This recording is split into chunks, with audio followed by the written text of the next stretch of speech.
आज जर्मनी में मैंने नोट किया था अभी कहीं से, एक टीचर की सालाना सैलरी एवरेज, उसमें ऊपर नीचे की क्लासेस में होंगे, एक एवरेज फिगर मैं दे रहा हूं आपको। एक जर्मनी के टीचर की सालाना वार्षिक सैलरी जो है वो 72 लाख रुपए है, और वहां के जो टॉप ब्यूरोक्रेट है उसकी सालाना सैलरी 71 लाख रुपए है। 72 लाख टीचर की है एवरेज, 71 लाख वहां के सबसे टॉप ब्यूरोक्रेसी का जो सिस्टम है उसकी है। स्विट्जरलैंड में टीचर की सैलरी वार्षिक 71 लाख रुपए है, और ब्यूरोक्रेट्स जो सीनियर टॉप मोस्ट ब्यूरोक्रेट्स हैं उनकी 64 लाख रुपए। आप अंतर देखिए, देश क्यों बढ़ रहे हैं आगे? कहीं ना कहीं वो अपने टीचर्स में इन्वेस्ट कर रहे हैं, वो सोसाइटीज अपने टीचर्स में इन्वेस्ट कर रही हैं।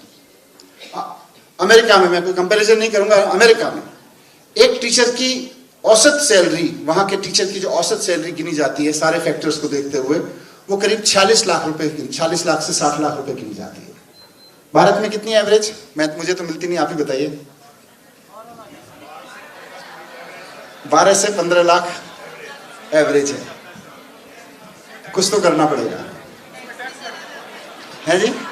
टैक्स भी कट जाता है। नहीं, टैक्स मुझे नहीं पता ये फिगर्स में टैक्स है कि नहीं है। मुझे लगता है, मैं सही में दिल से बोल रहा हूं, किसी राजनीतिक उसमें नहीं, एक भारतीय होने के नाते बोल रहा हूं कि अगर हमें 2047 के भारत की नींव रखनी है और उसमें टीचर्स से हमें यह अपेक्षा करनी है कि आप 2047 के भारत का निर्माण आपके क्लासरूम से होगा, तो आज हमें यह निर्णय लेना पड़ेगा। आज लें, आज से 5 साल बाद लें, 6 साल बाद लें, 2 साल बाद लें, किसी समय पूरे देश को एक बहुत सोच समझ के लेना पड़ेगा कि हमारे देश में भी टीचर्स की सैलरी सबसे ज्यादा, किसी भी अधिकारी से ज्यादा होनी चाहिए। यह हमें नियम बनाना पड़ेगा। मैं ये नहीं कह रहा कि टीचर्स को सबसे ज्यादा तनख्वाह दो और फिर जब सबसे ज्यादा सीनियर टीचर हो उसको भारत का कैबिनेट सेक्रेटरी बना दो, नहीं, वो नहीं होगा। या डीएम बना दो। डीएम तो आईएएस को ही बनाना पड़ेगा। वो एक क्वालिफिकेशन लेके आते हैं, एक एक्सपीरियंस लेके आते हैं, एक खास तरह की नॉलेज लेके आते हैं, तो डीएम का काम तो एक आईएएस ही करेगा। लेकिन 5 साल में डीएम बन जाते हैं तारिक साहब, लगभग मराठी जी।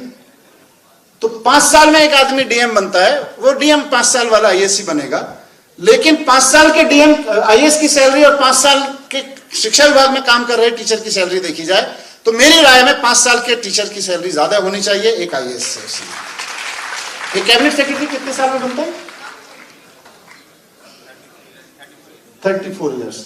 लगभग 30 से 35 साल में भारत के जो सबसे ज्यादा सैलरीज पाने वाले सरकार में देखें तो अधिकारी होते हैं आईएएस, उनकी तनख्वाह 30-35 साल में कैबिनेट सेक्रेटरी बन जाते हैं वो, या सेक्रेटरीज बन जाते हैं।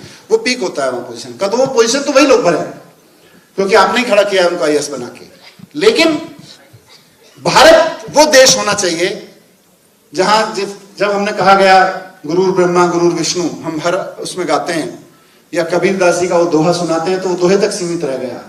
गुरु गोविंद दो खड़े काको लागू पाए, बलिहारी गुरु आपने गोविंद दियो बताए। लेकिन सैलरी में हम नहीं पूछते, बलिहारी गुरु आपने गोविंद दियो बताए, सैलरी हम किसी और को डाला देंगे। मुझे लगता है वो नीति बदलनी पड़ेगी। आज भारत को इस नीति की जरूरत है क्योंकि हम ही कर सकते हैं। मैंने खूब सर्च किया, इंटरनेट तो नहीं था मेरे पास में, किताबें थी, मैं इनसे, मेरी रिसर्च टीम, मेरे टीम किताबें लाके देती रहती थी मुझे। मैंने इनसे कहा दुनिया जान की किताबें लाओ इस विषयों पर, मैं पढ़ना चाहता हूं, समझना चाहता हूं। मुझे कहीं नहीं मिला कि किसी देश ने यह कॉन्सेप्ट दिया हो दुनिया में कि गुरु गोविंद दो खड़े काके लागू पाए, बलिहारी गुरु आपने गोविंद दियो बताया। तो भगवान से पहले भी गुरु को हम पूजना चाहते हैं। किसी दुनिया में किसी को कॉन्सेप्ट नहीं है। गुरु ब्रह्मा गुरु विष्णु कहीं दुनिया में कॉन्सेप्ट नहीं है, भारत की भूमि पर यह कॉन्सेप्ट है।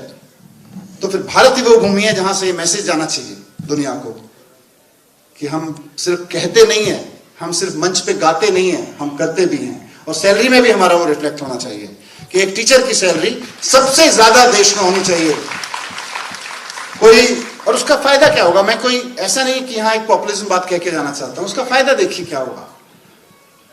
आप लोग भी जब कॉलेज में पढ़ते थे, ये लोग भी जब कॉलेज में पढ़ते थे, उस वक्त one of the most attractive professions में आईएएस रहता है। उसमें एक कारण रहता है, उसमें सैलरीज बहुत होती हैं, उसमें पावर्स भी होती हैं, उसमें सैलरीज भी होती हैं, या सैलरीज वाले लोगों की डिपार्टमेंट की तरफ भागते हैं।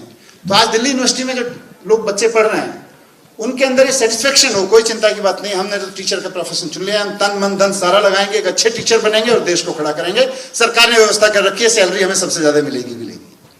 यह एक नीति की जरूरत है देश में, और मैं समझता हूं वो बन सकती है। अब समय आ गया है वो नीति बनाने का।